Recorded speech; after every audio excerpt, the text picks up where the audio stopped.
J'ai 41 ans. Cela fait bientôt 15 ans que je suis unie en mariage. Mon époux est un homme de qualité. Il ne s'adonne point à la boisson, ne laisse échapper aucun cri, ne me trahit en aucune manière. Nous n'avons jamais eu de querelle houleuse. Il ne manque jamais de se souvenir de mon anniversaire. Il est toujours là quand on amène les mômes. Il interroge à nouveau. Veux-tu que je ramène quelque chose en rentrant? Tout est adéquat, excepté cette émotion. Être femme, non point simple créneau dans un agenda. Je ne me suis jamais réellement perçue comme étant malheureuse. Mais je n'ai pas le souvenir non plus de la dernière fois où je me suis éveillée avec une authentique allégresse. Ma plus chère amie, Olivia, a emprunté une voie différente. Elle s'est unie à Dylan à l'âge de 27 ans. Leurs demeures s'embrassent chaque soir, leur progéniture est polie et leurs journées de repos sont comblées de douceurs confectionnées en commun, tel un spot publicitaire idyllique. Autrefois, cela suscitait mon admiration. De nos jours, mes certitudes s'effritent. Récemment, Olivia semble épuisée. Elle soupire davantage, esquive les yeux de son époux. Mais nous restons en contact. Une fois par mois, nous partageons un repas en commun, Olivia, Dylan et moi. Un petit cercle intime, raffiné, douillet. Dylan demeure inchangé depuis que je l'ai rencontré, discret mais profond dès qu'il prend la parole. Lent, mais jamais insensible. Un vendredi après-midi, Olivia m'a expédié un message. Je me trouve dans l'obligation de m'absenter en voyage à la dernière minute, mais Dylan est au fourneau comme convenu. Tu devrais te rendre là-bas. Tout est déjà prêt, il a pensé à tout. J'étais sur le point de flancher. Pourtant, Olivia a tenu bon. Elle a déclaré, il souhaite te rencontrer. Il a mentionné que récemment, tu semblais un brin mélancolique. Il a observé. Je suis restée pétrifiée en découvrant cela. Non pas tant à cause de l'invitation d'Olivia, mais plutôt parce que Dylan avait pris note. Je suis arrivée à 19 heures. Dylan arborait une chemise retroussée tout en mettant la table. Une délicate effluve de vin planait dans la cuisine. L'atmosphère était tiède, mais tranquille, d'une façon suspendue. Nous avons trinqué. J'ai plongé mon regard dans les siens pour la première fois en des lustres, sans qu'Olivia ne nous sépare. Et j'ai réalisé que ce repas n'était peut-être pas simplement une substitution. Dylan a délicatement versé le vin, craignant de rompre le doux silence qui enveloppait la pièce.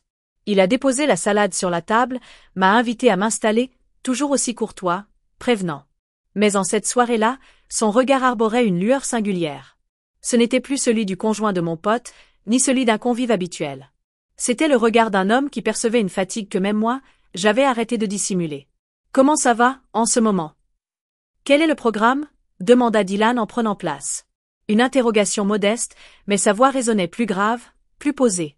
Non pas par simple courtoisie, mais comme s'il donnait enfin voix à une part de moi qui avait trop longtemps gardé le silence. Je m'apprêtais à esquisser un sourire et à répliquer. Ça roule, comme d'hab point. Mais j'ai été dans l'incapacité de le faire. Un étau s'est refermé sur ma gorge. Ton époux est-il toujours aussi pris par ses occupations? Demanda-t-il. J'ai acquiescé d'un mouvement de tête. Il continue de veiller sur les enfants, envoyant inlassablement les mêmes missives. C'est exact, il ne m'atteint plus. Je ne saurais dire pourquoi j'ai proféré ces paroles. Ce n'était point une doléance, ni une réprimande. Cela vient de sortir, tel un secret qu'il n'est plus nécessaire de dissimuler. Devant Dylan, on ne fait pas ça. Il ne daigna point répondre sur le champ. Il a simplement déposé son verre de vin sur la table et m'a fixé intensément. Ensuite, il chuchota, tel un aveu.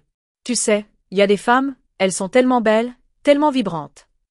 Pourtant, lorsqu'elles demeurent en compagnie d'un individu qui cesse de les percevoir, ces femmes en viennent à s'effacer à leur propre regard.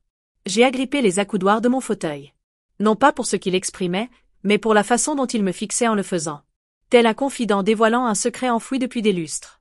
Le silence s'est encore plus installé dans la pièce. La lueur suspendue au-dessus de nous répandait une chaleur douce. Le bruit du couteau frottant contre l'assiette résonnait dans la pièce. Mais en mon être, tout était tumulte. Pour la première fois depuis des années, je me tenais en vis-à-vis d'un homme. Et je me sentais observée, non pas en tant que l'ami de sa femme, mais en tant que moi-même. Nous avons fait la vaisselle ensemble. Un geste banal, quotidien, entre trois vieux potes que chérissait tant Olivia. Mais en cette soirée-là, nous n'étions que deux. Et le silence entre deux adultes n'était plus aussi apaisant. Il était épais, tel un souffle prêt à se rompre au moindre effleurement. Je nettoyais la vaisselle. Dylan essuyait les verres à côté de moi. Sa main a frôlé un verre, puis la mienne. Une rencontre fortuite, mais aucun de nous n'a immédiatement pris ses distances. C'est moi qui l'ai réalisé, doucement, sans relever le regard. Mais je sentais son regard posé sur moi, sans précipitation, sans dérobade. « Tu continues d'écrire » demanda-t-il. Je demeurai figé. Une interrogation si élémentaire, si ancestrale, si personnelle. Je rédigeais abondamment, autrefois. Mais après mon union sacrée, chaque mot semblait se résumer à une série de tâches à accomplir. Jamais nul n'avait interrogé. Même pas mon époux, j'ai hoché la tête. Non, j'ai le sentiment qu'il n'y a plus rien à ajouter. Dylan demeura silencieux. Puis il murmura. Tu rédigeais avec une clarté brute, comme un écrivain. Je me rappelle encore de ce texte que tu avais confié à Olivia, parlant d'une femme vivant aux côtés d'un homme bon, mais s'éteignant lentement dans le silence. Je me suis retourné vers lui. Nos yeux se sont rencontrés. Et cette fois, nul d'entre nous n'a dévié le regard. La pièce plongeait dans l'obscurité, baignée uniquement par la lueur douce de la cuisine. Nous nous sommes installés en vis-à-vis, nos verres de vin à demi remplis. Je me suis doucement tourné vers lui. Il se tenait en ma présence. Nous étions séparés par moins qu'un bras. Nul ne proférait un mot. Nul n'en avait l'utilité. On s'imprégnait du tic-tac régulier de l'horloge, de la caresse du vent sur les rideaux du balcon, et du battement irrégulier de nos cœurs. Après un certain temps, Dylan a interrogé. T'as déjà songé s'il n'y avait pas des gens qui étaient destinés à se croiser un peu plus tôt? J'ai esquissé un sourire discret. Pourtant, ce rire portait en lui une tristesse profonde. Ceux qu'on aurait dû croiser bien avant se pointent toujours à contretemps ou au mauvais moment. Il a acquiescé d'un signe de tête. Et ses yeux, ils n'étaient plus ceux du conjoint de mon pote. C'était l'histoire d'un homme en proie à un combat silencieux entre la morale et un désir devenu trop puissant pour être négligé. Sans qu'on sache quand tout avait débuté, je ne me suis point incliné vers lui. Mais je ne me suis point non plus éloigné. Je demeurais là, figé, pendant que tout en moi se délitait, car pour la première fois depuis des années, je désirais me fourvoyer. Nous sommes demeurés, baignés dans cette lumière floue, tel un songe dont aucun de nous n'osait sortir. Nul ne bronchait. Mais nos yeux, nos respirations, exprimaient tout ce que nos corps n'ont pas osé dire. Alors que nos mains se serraient autour des verres de vin, comme si nous retenions quelque chose qui débordait déjà, Dylan déposa le sien. Sa main demeura posée sur la table, à côté de la mienne, sans me frôler, mais assez proche pour poser une interrogation muette. Je fixai sa main, puis je levai les yeux vers lui. Et quand nos regards se sont rencontrés, cette fois-ci, je n'ai pas dévié le regard. Il s'inclina légèrement vers moi, juste assez pour que je ressente son haleine caresser mes cheveux. Sa voix s'épaissit, rauque, comme retenue depuis une éternité. Te souviens-tu d'avoir été profondément désiré par quelqu'un? Cette interrogation n'était ni grossière ni ennuyeuse, mais elle attisa une flamme dans ma poitrine. Non point pour les mots proférés, mais pour la certitude qu'il ne faisait point allusion à mon enveloppe charnelle. Il parlait à cette part de moi que j'avais dissimulée pendant plus de 10 ans, la femme en moi, celle qui aspirait à être regardée, effleurée, éprouvée comme attirante, et non juste utile. Je ne fis point de réponse, me penchant simplement vers lui, tandis que ses lèvres effleuraient ma joue avec une délicatesse évoquant une interrogation murmurée par l'épiderme. Et moi, sans fléchir, il fit pivoter délicatement mon visage vers le sien. Nous échangeâmes un baiser, sans hâte, sans voracité. Un baiser prolongé, comme si nous tentions tous les deux de retenir quelque chose qui ne nous appartenait pas, mais qui était la seule chose qui avait semblé authentique après trop de jours passés à jouer un rôle. Sa main vint se poser sur mon dos, glissa le long de ma taille, pour enfin s'immobiliser. Je la laissai là, car pour la première fois depuis des années, je ne me sentais pas possédée. Je me sentais observée. Il chuchota à mon oreille, si tu prononces le mot « stop », je cesserai. Si tu gardes le silence, je ne jouerai pas à faire semblant de ne pas te désirer. Je clos mes paupières. Je ne prononce mot. Je l'ai simplement rapproché un peu plus, et mes lèvres ont suivi lentement la courbe de son cou, tremblantes mais déterminées. Ce soir-là, nous ne sommes point allés plus avant. Pourtant, une certaine chose réside en notre être. Toutes les limites avaient déjà été abolies. Point d'excuses, point de promesses. 2 individus seulement avaient effleuré quelque chose qu'ils savaient ne jamais pouvoir désigner de la même manière au lever du jour. Le lendemain à l'aube, je m'éveillais plus tôt que de coutume. Non pas par le son strident d'un réveil, mais par la réminiscence corporelle d'une étreinte qui n'avait pas franchi les frontières de la décence et d'un baiser ayant transgressé les barrières de 15 années de retenue. Je ne demeurais point chez Dylan. Je m'en allai avant que le jour ne pointe, solitaire sur le seuil de ma demeure, le vent s'engouffrant dans mon manteau trop léger, mon cœur alourdi par une vérité irrévocable cette nuit-là. Et je n'étais pas sûr d'en avoir envie. Je m'affairais à la préparation du petit déjeuner, comme à mon habitude. Mon époux se trouvait attablé, parcourant les nouvelles, énonçant les interrogations de coutume. As-tu passé une bonne nuit de sommeil? Quels sont tes projets pour la journée? Je répondis de manière impeccable à toutes les questions. Pourtant, dans mon esprit, la voix de Dylan résonnait toujours, encore chaude à mon oreille. Je ne jouerai pas la comédie en prétendant ne pas te désirer. Je fixai l'homme en ma présence, celui qui avait cheminé à mes côtés durant presque 2 décennies. Je m'accrochais toujours à lui, mais je ne pouvais plus me rappeler de la dernière fois où il m'avait regardée comme une femme. Et je ne me rappelais plus du dernier moment où je m'étais aperçue de la sorte. Un message vint échouer sur mon téléphone. Point de Dylan. Il ne dépêcha point de missive. Rien ne fut demandé, rien ne fut regretté, rien ne fut expliqué, et en quelque sorte, cela en dit plus que tous les mots. Nous étions conscients tous les deux que si nous persistions, il ne resterait plus rien à retenir. Nul besoin d'échanger d'adieu, car entre Dylan et moi, point de commencement n'avait été. Un instant, SILT plate. Bien trop réel, bien trop proche, bien trop tard pour qu'on puisse encore le qualifier d'accident. Ce jour-là, en après-midi, Olivia téléphona. Elle évoqua son déplacement pour le travail et me questionna sur ma disponibilité pour partager un repas une fois de plus. Sa voix résonnait avec une chaleur enveloppante, toujours empreinte de douceur, comme si le monde n'avait pas dévié de sa trajectoire. Je demeurai silencieuse un bref moment. Mon cœur s'emballa, non par remords, mais par appréhension, la crainte de désirer revoir Dylan, non pas pour commettre un acte répréhensible, mais simplement pour me sentir reconnue, une fois de plus. Je fis preuve de dissimulation. Cette semaine est vraiment chargée, peut-être une prochaine fois. Ce soir-là, je me suis installée près de la fenêtre.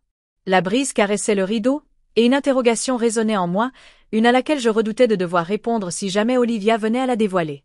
Serait-elle blessée à cause de Dylan, ou à cause de moi-même? Je ne me livrai point à l'envoi de missive à Dylan.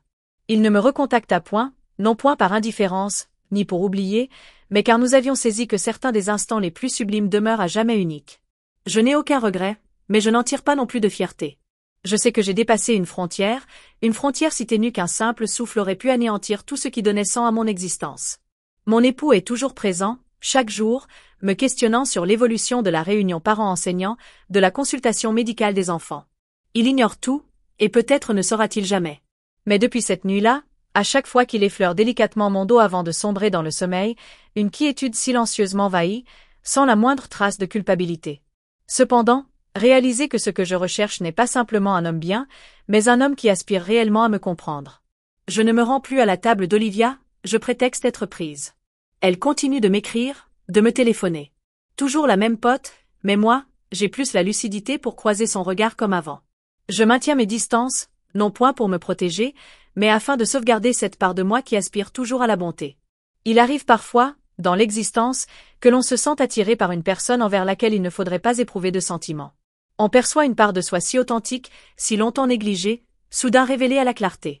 Et l'on se trouve désorienté, l'on endure, l'on se persuade, juste cette fois. Cependant, la maturité ne réside pas dans le fait de ne jamais ressentir son cœur s'égarer. Savoir se retenir avant que ce qu'on possède ne se transforme en quelque chose d'irrécupérable. Ceux qui vous insufflent la vie ne sont pas nécessairement ceux qui doivent cheminer à vos côtés. Et par moments, la leçon la plus essentielle réside dans la capacité à se laisser aller, à savoir quand reculer, à savoir quand conserver une lueur authentique, non pas comme une trahison, mais tel un réveil discret. Une nuit, bien après que le calme apparent se soit installé, j'ai téléphoné à mon époux. Il se tenait dans le salon, tenant un livre, et je l'ai rejoint avec précaution, comme si mes pas balançaient entre dire et taire. Je me suis installée à ses côtés, le cœur tambourinant dans ma poitrine, et je lui ai soufflé, « Il faut que je te confie quelque chose qui m'effraie. » Il a déposé son ouvrage, tout oui, et j'ai entamé l'expression de mes émotions accumulées depuis des mois, ce sentiment de distance entre nous, ce creux qui me fragilisait, non pas par manque d'amour envers lui, mais par méconnaissance de comment retrouver le sentiment d'être désiré dans ses étreintes. Je n'ai point évoqué Dylan. Il n'était point requis. Ce que j'avais à avouer n'était point tant un geste qu'une faille du cœur, une brèche creusée par le mutisme, la routine et l'épuisement. Il écouta sans m'interrompre, et une fois que j'eus terminé, il déclara simplement « On parviendra à nos fins, mais pas tout seul. » C'est lui qui a suggéré la thérapie de couple, non pas comme une sanction ou une nécessité pressante, mais comme une démonstration d'affection. Nous avons entamé des séances avec une thérapeute experte en reconnexion émotionnelle. Les premières séances furent plutôt inconfortables, voire douloureuses. Il était nécessaire de réapprendre à se contempler de nouveau, sans artifice, sans automatisme. Mais peu à peu, au fil de 2 silences avoués, quelque chose s'est reconstitué. Nous avons réappris à converser, à exprimer nos affections, nos manques, ce que nous avions négligé de cultiver. Puis, une nuit, après maintes semaines, il m'a enlacée d'une façon inédite, ou peut-être ancestrale, mais que j'avais laissé s'échapper de ma mémoire. Ce n'était point la tendresse distraitement habituelle. C'était une attente, un désir qui s'avançait lentement, profondément, presque timidement, comme s'il me redécouvrait, comme si j'étais de nouveau celle qu'il souhaitait conquérir. Quand ses mains ont caressé mon dos, j'ai clos les paupières, non pour m'échapper, mais pour savourer davantage. Et cette fois-ci, je n'ai point songé à un autre. Mon esprit était pleinement ancré en mon humble demeure. Chaque baiser constituait une réponse aux interrogations qui m'habitaient depuis tant d'années. Chaque respiration partagée me ranquenait à une évidence. Ce que je recherchais, à d'autres endroits, je pouvais encore le dénicher par ici. Je l'ai ressenti avec une intensité jamais égalée. Non pas pour la raison de la nouveauté, mais car j'avais conscience de ce que j'aurais pu perdre. Car jamais je n'avais été si présente, si consciente. En ce moment-là, ce n'était point une simple étincelle, mais une lueur durable, intense, révélant toutes les zones sombres que je pensais irrémédiables. Depuis lors, son contact ne m'atteint plus de la même manière. Il me touche tel un être qui m'a retrouvé. Et moi, je n'ai plus de pensée pour ce qui aurait pu être. Car ce que j'ai en ce moment dépasse de loin tout ce que j'ai pu imaginer un jour. J'ai compris que la guérison ne surgit pas de l'extérieur, mais de la volonté commune de deux âmes de se retrouver malgré les détours du chemin. Quelques semaines après, Olivia m'a convié une nouvelle fois à partager un repas. Cette fois-ci, je n'ai point tergiversé. J'ai acquiescé sereinement, sans remous intérieurs, sans arrière-pensée. Ce n'était plus une échappée vers l'inconnu, mais juste un instant entre potes, tel que ça aurait toujours dû être. En pénétrant dans leur demeure, une sensation nouvelle m'a enveloppée, non point de tension ni de fragilité, mais d'ancrage, de présence, de paix intérieure. Olivia m'a enlacé avec joie à mon arrivée, puis nous avons retrouvé Dylan dans le salon. Il m'a scruté un instant, légèrement étonné peut-être. Dans ses yeux, se lisait une question muette. Plus tard dans la soirée, pendant qu'Olivia faisait la vaisselle, il m'a murmuré discrètement, presque à voix basse. « Tu as bien changé. Qu'a-t-il bien pu se passer ?» Je l'ai fixé intensément du regard, sans la moindre hésitation cette fois-ci. « Je suis revenue à la vie, » déclarai-je avec un sourire. Vraiment pleine de vie. Il resta silencieux un instant, mais je perçus dans ses yeux une marque de respect inédite. Nulle amertume, nul souhait-tu, juste une conscience aiguë que ce qui effleura nos âmes ce soir-là n'était qu'un guide, une lumière, pour me ramener à ma propre essence. La suite du repas se révéla modeste, aérienne, presque enjouée. Et quand je suis partie ce soir-là, je n'ai plus ressenti ce vide étrange qui me poursuivait autrefois. Mon cœur n'était plus déchiré, il était comblé, et surtout, il était en harmonie. Si jamais vous avez éprouvé une vérité profonde que vous ne pouviez partager avec quiconque, faites-le savoir, exprimez votre compréhension. Abonnez-vous afin de vous plonger dans d'autres récits captivants. De croissance, d'émotions murmurées et de cette lutte profonde entre le cœur et la conscience qui caractérise si bien l'humanité. Et veuillez laisser une observation authentique.